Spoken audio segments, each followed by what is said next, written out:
Olá, pessoal, sejam bem-vindos. Na aula de hoje, nós vamos falar um pouco sobre os nucleotídeos e os ácidos nucleicos.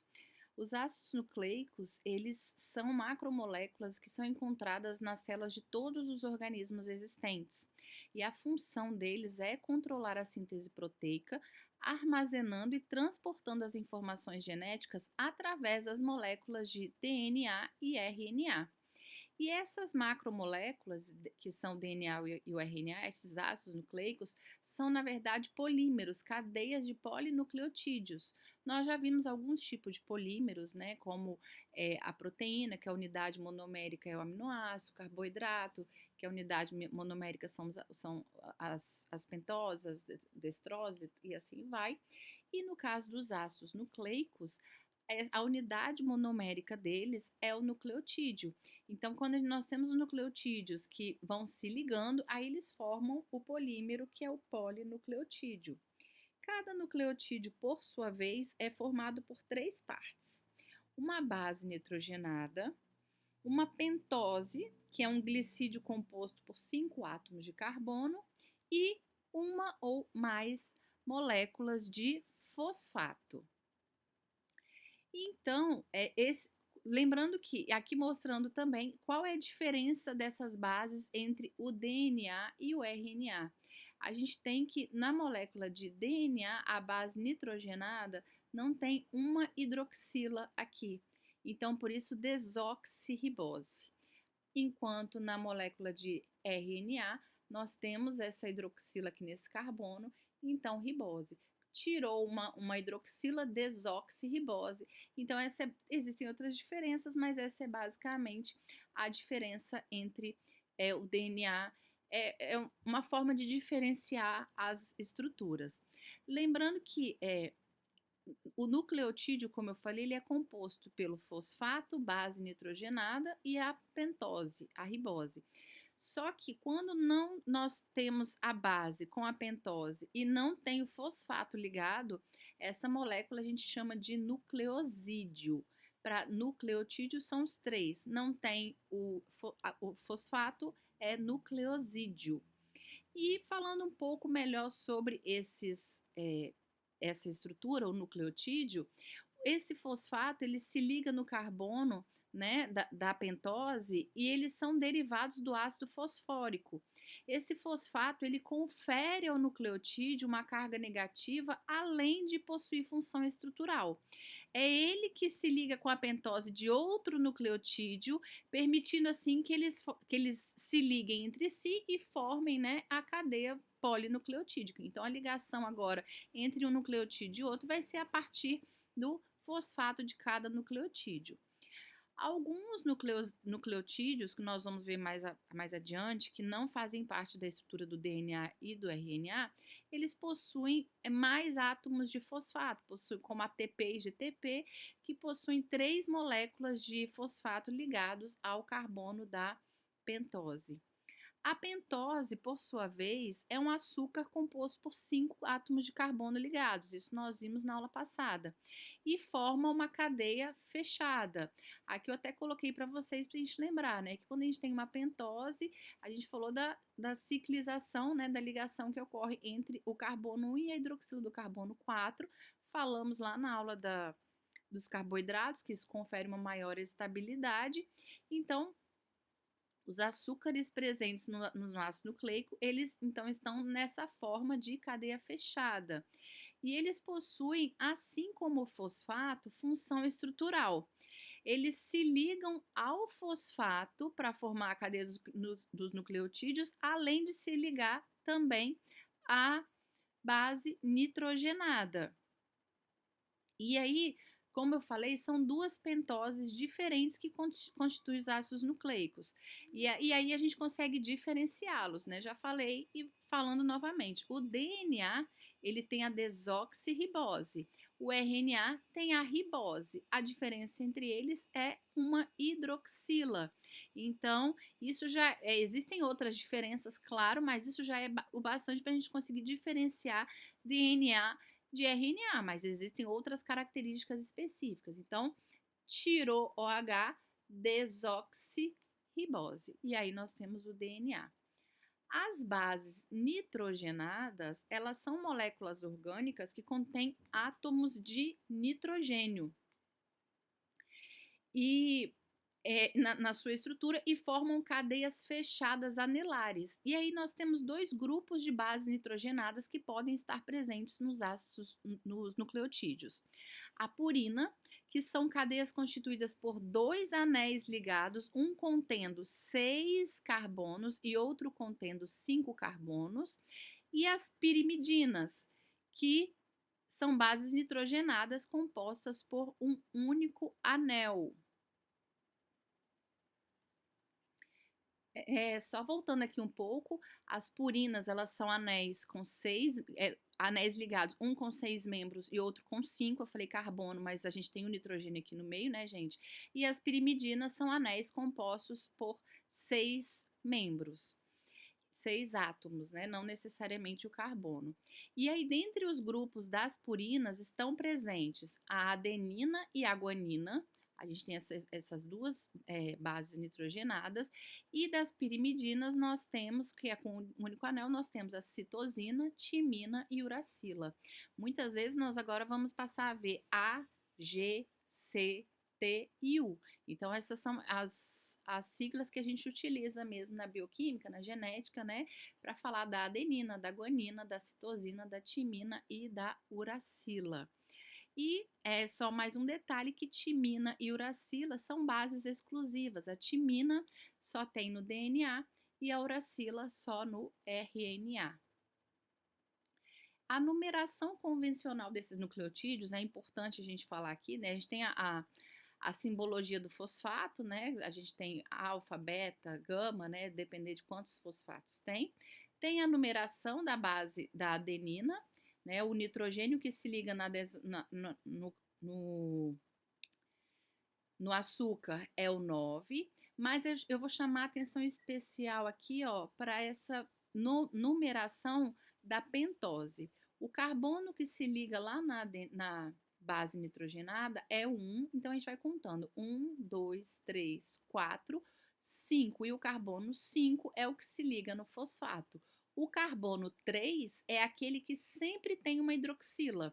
Se vocês forem ver aqui, quando eu mostrei a diferença entre os dois, o carbono 3 dos dois tem a hidroxila. Aqui é que nós tiramos a hidroxila do carbono 2, mas no carbono 3, essa hidroxila sempre tem. Então, eu chamo a atenção porque é importante a gente saber essa localização desse carbono 3 e desse carbono 5 nessas pentoses. E quais são, né, os desoxirribonucleotídeos que compõem o DNA? Primeiro, o DNA ele é chamado de ácido desoxirribonucleico porque ele é uma molécula formada por uma cadeia de nucleotídeos e esses nucleotídeos contêm o açúcar, que é a desoxirribose, o grupo fosfato, né, o açúcar, que é a desoxirribose, o grupo fosfato e a base nitrogenada, e eles são vários ligados entre si. A presença do grupo fosfato confere à molécula propriedades ácidas, por isso que tem o nome de ácido desoxirribonucleico. O DNA ele é composto por 4 tipos de nucleotídeos, cada um contendo uma das 4 bases nitrogenadas. Então, o DNA ele é composto pelo nucleotídeo que tem a adenina, a guanina, a citosina e a timina. A sequência dessas bases que é responsável pela informação genética contida no DNA e é transmitida de geração em geração. Já o RNA é uma molécula formada por ribonucleotídeos, isso é, nucleotídeos constituídos por um grupo fosfato, uma ribose. Essa ribose tem o OH aqui no carbono 2, né? Ela não foi retirada, e uma base nitrogenada. A base nitrogenada do RNA, aí nós temos adenina, guanina, citosina e uracila. Como eu falei com vocês, adenina, guanina e citosina nós temos no DNA e no RNA como base nitrogenada. Timina apenas no DNA e uracila apenas no RNA. Então, conforme eu falei sobre a numeração dos carbonos, para a gente entender, A gente tem a ligação fosfodiéster é entre a hidroxila, que está no carbono 3, e o fosfato, que está ligado lá no carbono 5. Então, a hidroxila de um nucleotídeo do carbono 3 com o fosfato, que está lá ligado no carbono 5 do outro nucleotídeo. Então, aqui nós sempre vamos ter, em um lado, uma extremidade no carbono 3, aqui, né, onde eu poderia ligar outro nucleotídeo aqui, o grupo fosfato que vai estar ligado no carbono 5. Seguindo a sequência, nós temos a extremidade 5, que é o carbono 5 aqui, ó, ligado no fosfato. E aí, o DNA e o RNA, o processo de duplicação deles é o que a gente chama de replicação, né? Essa duplicação deles. E durante essa replicação, existe uma enzima, no caso do DNA, que é a DNA polimerase, que é a enzima de replicação responsável por ampliar a nova cadeia, adicionando as bases, né? No caso de DNA, adenina, citosina, guanina e timina. E essa etapa ela é sempre direcionada da extremidade 5 com o grupo fosfato para a extremidade 3. Por isso que eu falei para a gente prestar atenção nessa numeração do açúcar.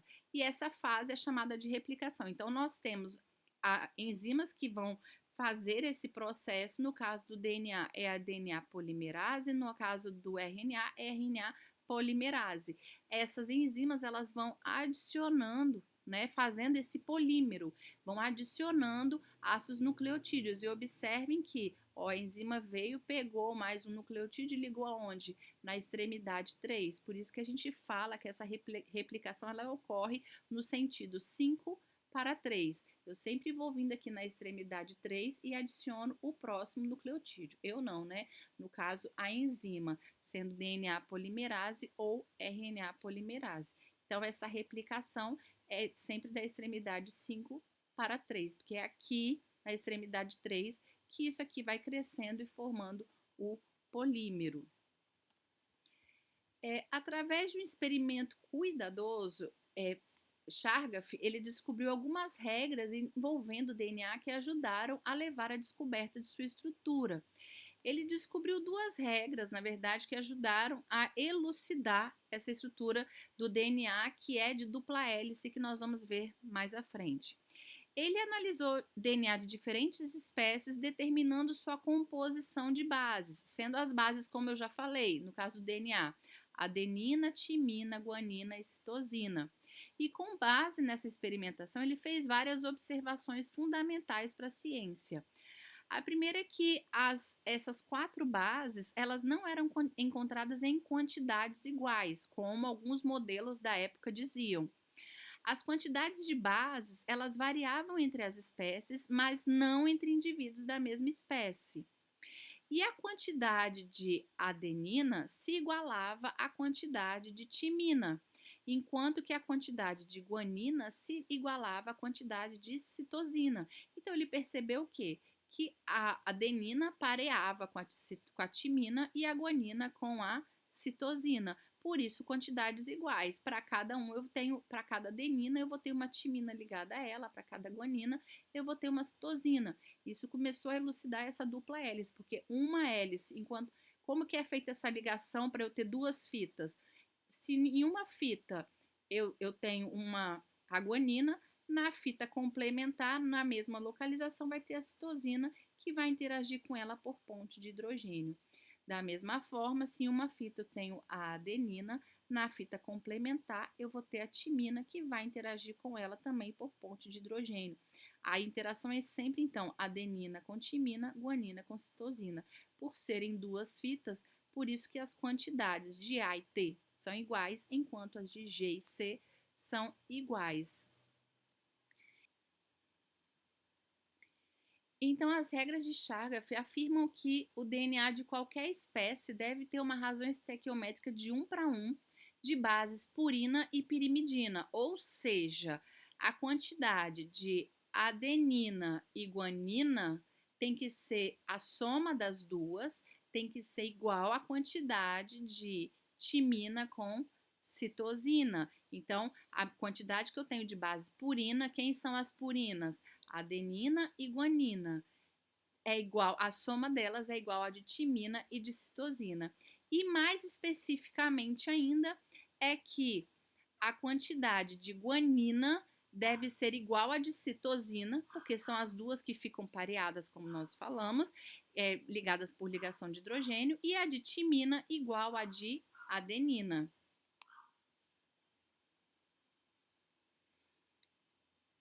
Posteriormente, Watson e Crick conseguiram elucidar a estrutura do DNA através de para isso eles empregaram uma estratégia de construir um modelo molecular que levasse em conta o tamanho e a configuração espacial dos nucleotídeos.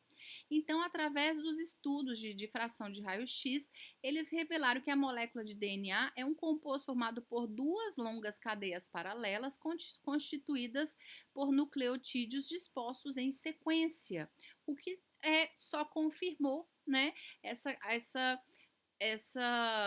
o estudo feito por Chargaff. Então, portanto, segundo o modelo proposto por Watson e Crick, a molécula de DNA ela é constituída por duas cadeias polinucleotídicas, então nós temos duas cadeias dispostas em hélice ao redor de um eixo imaginário. Então, ficam dispostas em hélice ao redor de um eixo imaginário, girando para a direita. Nós temos, então, uma hélice dupla e uma hélice, como eu mostrei para vocês na aula anterior, uma hélice também de mão direita, né? Então, girando, a hélice do DNA gira para a direita. Ou seja, como que a gente pode explicar isso melhor? A molécula de DNA, ela apresenta, imaginando uma escada em caracol, na qual os degraus são compostos pelas bases de nitrogênio dos nucleotídeos e os corrimãos são fosfato e açúcar ligados covalentemente. Por isso, é dito que o DNA tem o formato de uma fita helicoidal. As bases nitrogenadas que estão no interior, né, que estão nesses degraus, elas formam pares ligados por ligações de hidrogênio que mantêm a fita de DNA juntas, estabelecidas entre as bases. Então, como eu falei, adenina se liga a timina e guanina se liga a citosina, por ligações de hidrogênio e por questões de estrutura, né? É possível ter essa ligação de hidrogênio. A adenina é possível que ela faça essa ligação de hidrogênio apenas com a timina. Por isso, apenas elas e vice-versa. Por isso, uma pareia com a outra. Da mesma forma, é possível que a guanina faça essa ligação de hidrogênio com a citosina. E lembrando que, observando aqui, ó, a adenina e a timina fazem essa ligação em 2 pontos, enquanto a guanina e a citosina em 3. Então, o pareamento da guanina e da citosina, eles necessitam de mais calor, pH mais extremo para se dissociar. São ligações mais fortes, eles estão mais fortemente ligados porque são 3 pontos de ligação, enquanto na adenina e na timina são apenas 2. E lembrando que o DNA, ele é uma molécula antiparalela, ou seja, são duas fitas, né, como eu falei, que correm lado a lado, mas elas apontam em direções opostas. Lembra que eu falei, a gente tem aquela direção 5, 3, né? A gente vai adicionando aqui no 3, mas ó, 5, 3, enquanto a outra fita, ela tá no sentido contrário, 5, 3.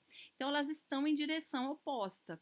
Em uma molécula de DNA, então, de fita dupla, a extremidade 5, que é aquela que... Qual é a extremidade 5? A que está com fosfato livre. Ela se alinha com a extremidade 3, que é onde tem aqui a hidroxila livre. Voltando aqui, ó. Quando eu tenho a extremidade 5, é fosfato. A extremidade 3 é hidroxila. Aí na extremidade 3 que a gente vai adicionando outros. Mas quando nós temos aqui, então essas fitas estão em sentidos contrários, onde eu tenho o fosfato de um lado, no outro eu tenho a extremidade 3 que tem a hidroxila. E aí, isso serve para prover a estabilidade da estrutura. Lembrando que pHs extremos e altas temperaturas podem desfazer essas ligações de hidrogênio, que é o que a gente chama de desnaturação, mas no caso do DNA a gente vai ver que é possível renaturar, mas lembrando, né, que no caso desse pareamento guanina e citosina, é um pouco mais difícil, precisa de mais calor ou de pH mais extremo. Lembrando que esse modelo do DNA, né, ele gerou para ambos o Prêmio Nobel de Medicina e Fisiologia, e foi tornando, né, eles um dos cientistas mais importantes e conhecidos da história. Outro experimento que nos ajuda a entender um pouco mais a estrutura e o comportamento do DNA é a da replicação, é que a replicação do DNA ela é semiconservativa. E essa duplicação semiconservativa, ela representa o fenômeno resultante da reprodução da molécula de DNA, em que uma das moléculas recém-formadas, né, conserva uma das cadeias, um dos filamentos dos polinucleotídeos da molécula mãe, ó, que é azulzinho, eu continuo aqui com uma azulzinha, e vai produzir uma complementar a essa molécula mãe que serviu de molde. Então, as moléculas filhas, elas têm um filamento que é o da molécula mãe e um complementar a ela, né? E por isso a gente chama de semi-conservativa. Então, aqui mostrando um pouco melhor, a gente falou sobre as polimerases, que são aquelas enzimas que, né, que levam os nucleotídeos, que fazem com que ligam um nucleotídeo no outro. No caso do DNA, para que ocorra essa replicação, as fitas são separadas pela ação de enzimas, né? E aí ocorre quebra dessas ligações entre as bases nitrogenadas, elas se desenrolam e abre a dupla hélice. E aí, conforme essa despiralização acontece, outras enzimas atuam catalisando a síntese, né, de duas novas sequências utilizando as fitas mães, que é o que eu falei da DNA polimerase, como molde. Então, eu tenho aqui, ó, eu tenho a dupla fita de DNA, quebra essas ligações, enquanto elas se separam, vai vir outra aqui, ó, vai pondo uma complementar a cada uma delas. Então, quando eu tenho no final, eu vou ter duas moléculas, duas estruturas de DNA, sendo que cada uma conserva uma fita da molécula mãe. A outra é a complementar. Então, eu tinha aqui, ó, A com T, G com C. Quando eu venho aqui, eu vou ter os mesmos complementos. Só que na minha molécula filha aqui, uma usou a original como molde e ela foi moldada a partir da estrutura da molécula mãe. Mas no final, vocês podem ver que ficam iguais porque o pareamento é sempre igual. Então, se guanina pareia com citosina, separou. Quando vier aqui, ó, eu for fazer o pareamento para gerar a nova fita, guanina vai continuar pareando com quem? Com citosina. Enquanto essa fita que separou aqui, ó, quando eu tiver citosina, quando for parear, vai parear com quem? Com guanina. Por isso fica tudo igual. E a gente chama de semiconservativa, porque as moléculas filhas, cada uma tem uma fita original da molécula mãe. E lembrando, né, que essa ligação, esse pareamento é no sentido 5,3. Sempre vai crescendo aqui a estrutura, vai crescendo, a gente vai adicionando nucleotídeo sempre aqui no carbono 3, que é o da hidroxila. Fica aqui na ponta o do fosfato. E olha, são antiparalelas, né? Então aqui, ó, aonde está a extremidade 3 de um, é a extremidade 5 da outra fita. A dupla fita de DNA ela pode ser encontrada na natureza de uma forma linear ou circularizada. Ela é, né, em hélice, mas ela pode estar linear ou em forma de círculo. Nas células eucarióticas, ela se apresenta de maneira linear. Já nas procariontes, mitocôndrias e nos plastos, ela é encontrada de forma circular. A desnaturação do DNA e renaturação, né? A desnaturação ocorre quando as ligações de hidrogênio entre essas bases complementares se se rompe e as fitas se separam. Nós vimos que isso é necessário para que ocorra, inclusive, a duplicação do DNA e o material genético seja duplicado e passado de geração em geração. O inverso é chamado de renaturação e permite que todas as propriedades originais da molécula sejam restabelecidas. Então, desnatura e depois renatura. Em condições fisiológicas normais, as cadeias complementares de DNA elas não se separam espontaneamente, que isso fique claro. Por quê? Por causa do grande número de pontos de hidrogênio entre as bases das cadeias complementares, A com T e C com G. Entretanto, em temperaturas extremas, em temperaturas próximas à ebulição ou em pHs extremos, as duas fitas podem ser separadas, ou seja, elas vão ser desnaturadas. E essa desnaturação, como eu falei, ela é reversível e o DNA é capaz de renaturação de forma perfeita, quando as condições originais são resgatadas. A renaturação ela é muito específica e produz uma dupla hélice perfeita quando as sequências de bases das duas fitas forem exatamente complementares. E essa capacidade de anelamento do DNA, constitui uma ferramenta fundamental utilizada nas técnicas de genética molecular. Então, aqui, variações de temperatura e pH quebra essas ligações de hidrogênio, separa, resfria. Quando volta às condições originais, elas voltam exatamente da forma como estava antes. Isso, é o que ajuda a gente no estudo da genética. Mas no corpo humano eu falei que isso não faz sozinho, em condições fisiológicas, isso aqui não acontece. Mas por isso que nós temos as enzimas que vão fazer isso no nosso organismo, na replicação das células. Já os RNAs, a maioria são constituídos de fitas simples. Apenas alguns vírus têm o RNA de dupla fita.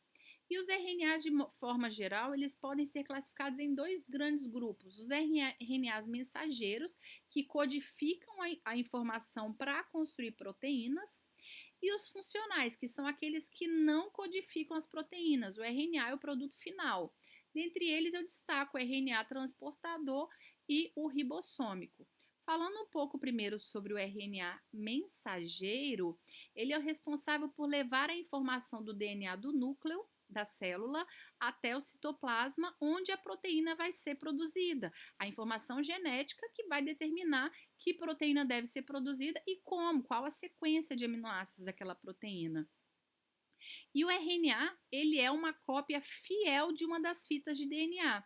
E a partir dessa informação que o RNA mensageiro ele vai determinar quais são os aminoácidos necessários para a formação de determinada proteína. Porque ele possui trincas, que é o que a gente chama de códons. É uma sequência de 3 nucleotídeos. E cada códon, ele vai definir um aminoácido. Então, por exemplo, quando eu tenho um códon uracila, adenina e citosina.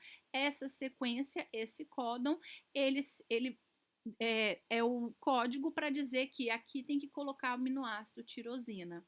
Agora, o códon guanina, uracila e adenina. Aqui, então, vai ter que ter a valina. Qual que é o da cisteína? Uracila, guanina e uracila. Então, uma sequência de 3 nucleotídeos, cada sequência de 3 equivale em combinações diferentes, cada combinação de 3 nucleotídeos equivale a um aminoácido. E é dessa forma que o RNA vai dizer, leva a informação genética que estava lá no DNA para o citoplasma, onde a proteína vai ser sintetizada e é assim que vai saber exatamente qual aminoácido deve ser colocado naquela sequência para a síntese daquela proteína. Já o RNA transportador, ele também é produzido a partir de uma fita de DNA. Ele é chamado assim porque é ele que é o responsável por transportar os aminoácidos que vão ser utilizados na síntese da proteína e até os ribossomos, que é onde de fato ocorre a síntese da proteína. A síntese da proteína ocorre nos ribossomos. O RNA transportador, o códon está falando que agora tem que ser qual aminoácido que ele vai ter que levar agora? É a cisteína, é a lisina, é o RNA transportador que vai levar esse aminoácido até o esse aminoácido que foi solicitado, né, que foi determinado pelo códon do RNA mensageiro.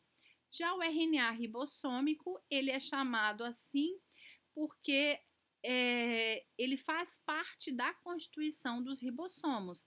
E é nos ribossomos que a sequência de base de RNA mensageiro é interpretada e a proteína é de fato sintetizada. Aqui eu só mostrei mais ou menos a estrutura, porque o RNA ele tem diversas formas. Então, aqui o RNA mensageiro, transportador, que é aquele que vai pegar o aminoácido, levar, solicitado, né, pelo códon, e o ribossômico. Então, como eu falei, o RNA ele pode existir em diferentes conformações. Nas moléculas de RNA, as estruturas elas são formadas por dobras dimensionais entre os pares de bases de uma mesma sequência de uma molécula onde há complementaridade, onde elas vão se dobrando, onde é possível fazer essas ligações de hidrogênio, elas vão sendo feitas, mas lembrando que é fita única, né? Com algumas exceções, é fita única no RNA. Então, a principal diferença entre as estruturas secundárias do ácido nucleicos, DNA e RNA, é que no RNA a estrutura é de cadeia simples e no DNA é fita dupla. Então, aqui só um resumo, eu tenho DNA, fita dupla, em que aqui no meio nós temos as bases que estão ligadas por ligações de hidrogênio, A com T, C com G. Aqui do lado de fora estão as pentoses e o grupo fosfato. As bases nitrogenadas do DNA são timina, citosina, adenina e guanina. A estrutura do DNA a gente tem, elas são em sentido inverso, então se aqui eu tenho a extremidade 3, aqui eu vou ter a extremidade 5, extremidade 3 com hidroxila, extremidade 5 com o grupo fosfato e aqui o inverso. O RNA é uma fita simples, pode haver interação entre as bases? Pode também, mas na mesma fita, e no caso as bases são uracila, citosina, adenina e guanina. Então, entre um e outro, nós temos a diferença aqui entre timina e uracila, que são bases específicas. Aqui só curiosidade que algumas bases nitrogenadas dos nucleotídeos podem sofrer modificações. As principais modificações endógenas que ocorrem nas bases nitrogenadas, aqui a gente destacou em vermelho, né, são mudanças na estrutura, isso ocorre em organismos vivos, tanto procariontes quanto eucariontes. E existem nucleotídeos que compõem, que não compõem os ácidos nucleicos. Além de ter nucleotídeos para que constituem os ácidos nucleicos, existem outros que podem desempenhar outras funções no interior da célula. Exemplo, a molécula de ATP, que nós já falamos um pouco sobre ela, que ela, no caso, é adenosina trifosfato. É um nucleotídeo responsável por armazenar e transportar energia para ser utilizada em inúmeros processos metabólicos, e ela tem 3 moléculas de fosfato, ao contrário, né, dos ácidos nucleicos, que nós vimos que os nucleotídeos é uma só de fosfato. No caso do ATP, são 3. Outro nucleotídeo que também possui essa função de carregar energia é o GTP, e nós temos também os NADs e os FADs, que nós vamos falar também bastante quando falarmos das vias metabólicas. E aqui nós temos base nitrogenada, a pentose e o grupo fosfato. Então, no FAD, a mesma coisa. E outra curiosidade é só que o genoma humano ele tem cerca de 6 milhões de pares de bases de comprimento. Cada par de base tem 3,4 vezes 10 a menos 10 metros de comprimento. Portanto, cada célula tem aproximadamente 2 metros de DNA. Então, se a gente multiplicar esse valor pelo número de células que tem no corpo humano, a gente obtém o valor de 2 vezes 10 elevado a 10 quilômetros de DNA. E dividindo esse valor pelo dobro da distância ao Sol, né, para a gente colocar ida e de volta, concluímos que a gente tem DNA suficiente para ir via ao Sol aproximadamente 66,8 vezes. Bem, a aula é isso, um pouco mais resumida, mais enxuta, mas eu acho que o principal que a gente precisa saber é sobre ácidos nucleicos, nucleotídeos, né, a estrutura dos nucleotídeos, DNA, RNA e a diferença entre eles. É esse o objetivo dessa aula, certo? Bons estudos para vocês e até a próxima.